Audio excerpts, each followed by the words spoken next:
Captain Peter Cutsey, South Korea. This is my briefing room.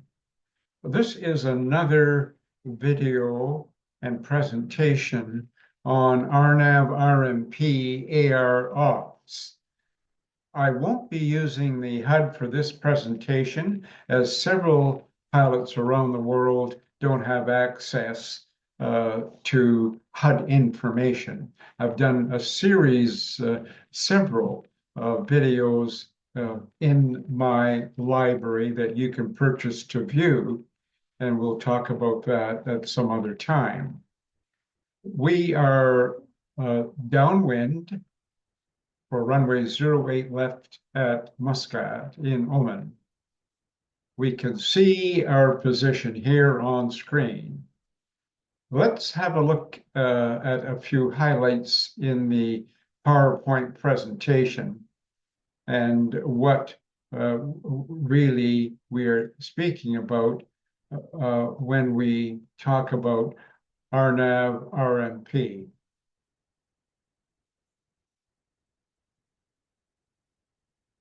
RNAV RNP approaches are advanced navigation procedures that require specific equipment,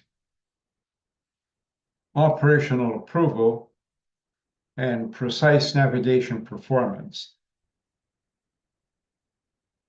The definitions: RNP is a specified navigation performance for route, terminal, and approach procedures. In my first video, we were using RNP for the approach, and that's what we are using today. As you can see, we are downwind, a good look at it on the nav display in Muscat. So this is what I was referring to on the chart. It's a measure of navigation performance, accuracy, necessary for operations within a defined airspace. It is shown in nautical miles, as all references are in nautical miles. All RNP-based procedures have an associated RNP level that is published on the procedure chart.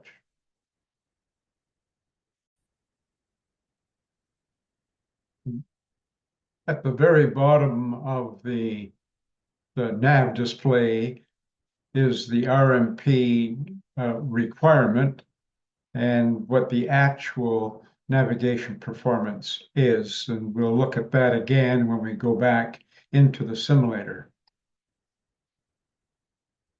For oceanic, RNPs are generally 4.0 nautical miles or higher. For domestic en route nav operations depend on the availability of the radio updating DME sources to support domestic RNPs. In Canada, RNP 2.0 or higher, RNAV 1 and RNAV 2. Europe, RNP 5.0, that is for the B RNAV RNP. Asia 4.0 or 10.0 for routes. And Africa, as specified for the area.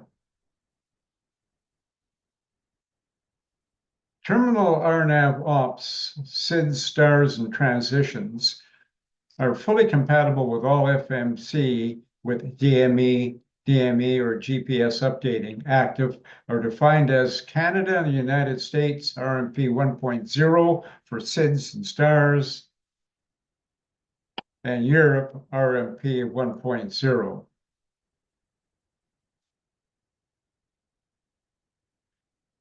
RNAV approaches are compatible with all FMCs, providing they provide DME or GPS updating active at the beginning of the approach, and that the approach RNP ANP is equal to or greater than the minimum demonstrated in the AFM. So this PowerPoint is part of what's in my library, and my PowerPoints follow the same formats throughout. Let's go back into the simulator again.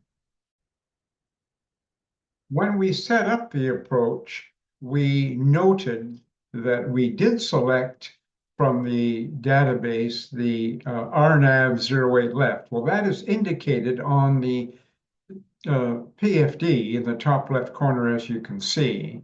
So runway 08 left, and the track 083, and FMC.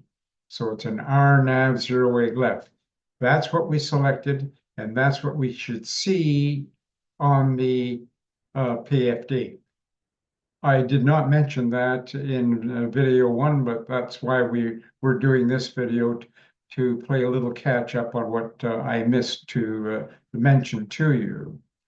You can see our position here, and I've also selected the IRS, FMC, GPS positions from the FMC, and that is done by selecting pause and then going through to pause left, FMC position, IRS left, IRS right, GPS left, GPS right. And on the next page, the FMC left and FMC right positions. So all of that is a verification of what we are actually looking at on the tip of the airplane symbol. And if you notice, by the way, the simulator is frozen, the cross-track error at 5.65 left is correct. You look at the 5 nautical mile, 2.5 nautical mile ring, 5 nautical mile ring, and there is our track. That is the selected track that we're talking about. So we're 5.66 nautical miles to the left of that track. So that information is projected on the screen, and that's what you're following, especially if you do not have the NPS, nav performance scales. And in my PowerPoint, as I will show you here again for a quick review, we have airplanes with the nav performance scales.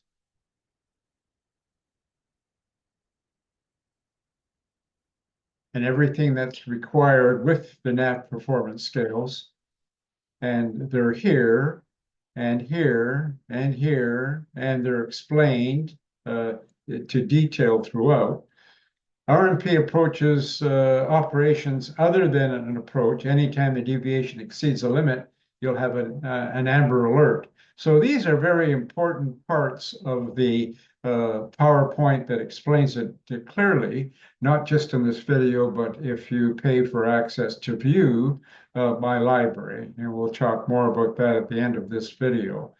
So all of that information is here, and it's directly from the Boeing's FCTM and the current FCOM. And then airplanes without RNAV performance and what you would actually have to follow and the procedure to follow with reference to the progress page and reading the cross-track error and vertical deviation. If you notice, and for those of you who have paid to view my library, I refer to pilot monitoring in large white font with a green background. That's standard throughout all my 500 PowerPoints and PDF files combined. And pilot flying is in the purple background with highlighted PF and white. This is standard throughout all my library with all PowerPoints that are referred to in videos and all references. So let's pop back into the sim. We must remember that this type of approach is done strictly in LNAV and VNAV through the FMC. There's no ILS tuned and no VOR tuned, because remember, if you tune a VOR, the system will think you're in a different mode for the approach. So you want to detune the ILS, which we have done. And if you notice, currently we're on vectors. So the roll mode is heading cell, that's fine. And the pitch mode is VNAV path. We have to be in VNAV path throughout the entire operation. So while we were chatting, we went a little far downwind, but anyhow, we have been just given a vector to a heading of 170 degrees for the initial vector for the RNP approach to runway 08 left at Muscat. We configured for flaps 5 while we were downwind because I'm by myself in the simulator. The ideal time to do that is on base leg, not downwind. And that's the way you've probably been taught. That's the correct way and the recommended way from Boeing.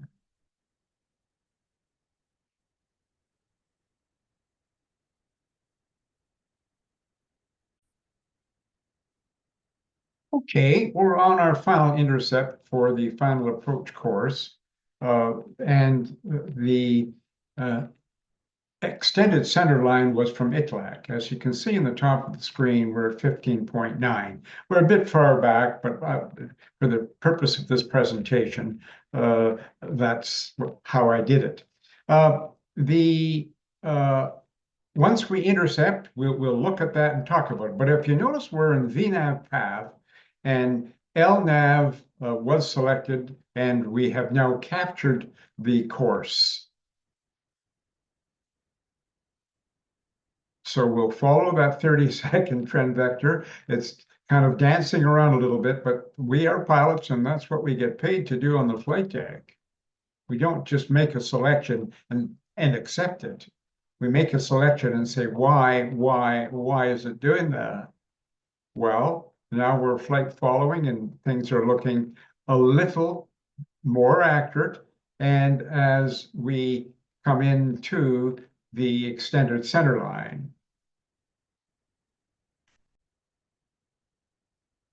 So here we are on the extended center line, as indicated by the NAV performance scales. Here is the actual center line, and we're on the center line. And we can see from our symbology for the IRS and FMS, GPS, that and the cross track is indicating 0. So everything is what it should be at this particular point. We have a fairly strong wind from the north, 5 degrees at 15 knots, as we can see reflected here. So let's go and have a look at the actual chart. You can see our position on the chart. We're just coming up to Boated. By the way, this simulator and what I do for online tutoring with pilots around the world is very accurate. And many pilots have enjoyed it, and because it's real.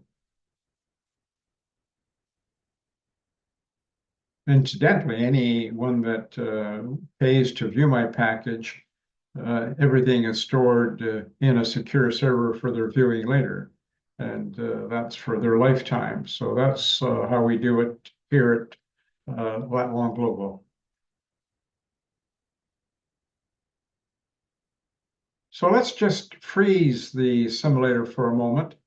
And as we come up to ITLAC, we're at 3,400 feet. We will actually go into what would be ideal as a CDA, a constant descent approach, but it could end up to be a two-stage vertical descent. The first descent from ITLAC, from 3,400 to 2,200, then the second stage descent to our minimum of 325, which you saw in the sim. We'll go back and look at that later. And then from that point on, a 3.10 glide path. Well, we'll go and have a look at that on the legs page now while I'm talking about it. So it lacked 3,400 or above. Well, that's correct for where we are. And then 2,200 or above via the Mike 07 Whiskey Lima, which is correct. We saw that on the chart. Then this is what we were looking for when we set up the approach, that we had to have that 3.10 glide path as part of the approach in the FMC, which it is. So that is what I wanted to point out to you, and that would have been checked when doing the descent procedure and as part of that. Incidentally, the descent procedure approach procedures for this particular approach have been completed, and their associated checklists have been completed. Incidentally, we just got an FMC reminder to set a lower altitude on the MCP. I'll go and do that shortly.